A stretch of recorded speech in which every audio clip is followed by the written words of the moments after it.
गरीब कंगाल टूटे हुए भारत में नेहरू ने एम्स, यूनिवर्सिटी, उत्पादन संस्थान बनवाए तो मोदी ने लगभग 500 भाजपा कार्यालय बनवाए। देश में विश्व स्तरीय शिक्षा मुहैया कराने के लिए 1950 में आईआईटी, 1961 में आईआईएम और 1956 में एम्स की हुई थी शुरुआत। गरीब कंगाल टूटे हुए भारत के पहले प्रधानमंत्री पंडित जवाहरलाल नेहरू ने राष्ट्र निर्माण के लिए बनवाए। जवाहरलाल नेहरू ने देश को वैज्ञानिक संस्कृति से ओतप्रोत करने का सपना देखा था और स्वतंत्रता के तुरंत बाद उन्होंने इसे प्राप्त करने के लिए एक विशाल डिजाइन तैयार की। आधुनिक भारत के मंदिरों में से एक जिन्हें उनकी कल्पना से बनाया गया चिकित्सा विज्ञान का एक उत्कृष्टता केंद्र था। नेहरू का सपना यह था कि दक्षिण पूर्वी एशिया में चिकित्सा और अनुसंधान की गति बनाए रखने के लिए एक केंद्र होना चाहिए और इसमें उन्होंने अपनी तत्कालीन स्वास्थ्य मंत्री राजकुमारी अमृत कौर का पूरा सहयोग पाया। एक भारतीय लोक सेवक सर जोसेफ भोर की अध्यक्षता में 1946 के दौरान स्वास्थ्य सर्वेक्षण और विकास समिति द्वारा एक राष्ट्रीय चिकित्सा केंद्र की स्थापना पहले ही सिफारिश की गई थी, जो राष्ट्र की बढ़ती स्वास्थ्य देखभाल गतिविधियों को संभालने के लिए उच्च योग्यता प्राप्त जनशक्ति की जरूरत पूरी कर सके। पंडित नेहरू और अमृत कौर के सपने तथा भोर समिति की सिफारिशों को मिलाकर एक प्रस्ताव बनाया गया, जिसे न्यूजीलैंड की सरकार का समर्थन मिला। न्यूजीलैंड का उदारता पूर्वक दिया गया दान कोलंबो योजना के तहत आया, जिससे अखिल भारतीय आयुर्विज्ञान संस्थान एम्स की आधारशिला 1952 में रखी गई। अंत में एम्स का सृजन 1956 में संसद के एक अधिनियम के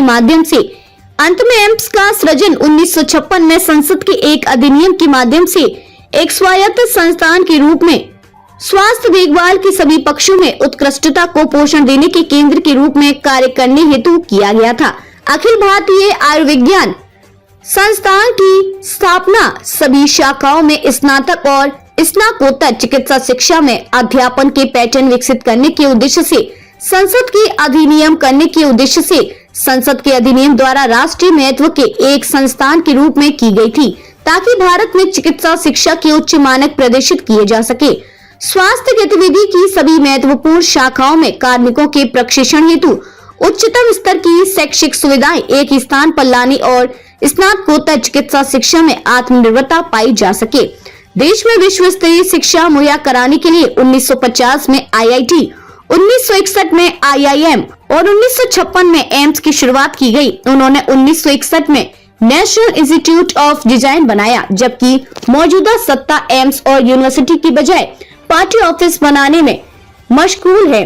इकोनॉमिक टाइम्स में 18 फरवरी 2018 की रिपोर्ट है। भारत अध्यक्ष अमित शाह ने कहा कि 1.70 लाख वर्ग फुट क्षेत्र में दिल्ली में बना भाजपा का नया मुख्यालय दुनिया में किसी भी अन्य राजनीतिक दल के कार्यालय से बड़ा है। भारतीय जनता पार्टी के राष्ट्रीय अध्यक्ष जगत प्रकाश नड्डा ने कहा था कि देश के 500 जिलों में पार्टी कार्यालयों का निर्माण हो चुका है तथा शेष लगभग 400 जिलों में ये कार्य जारी है।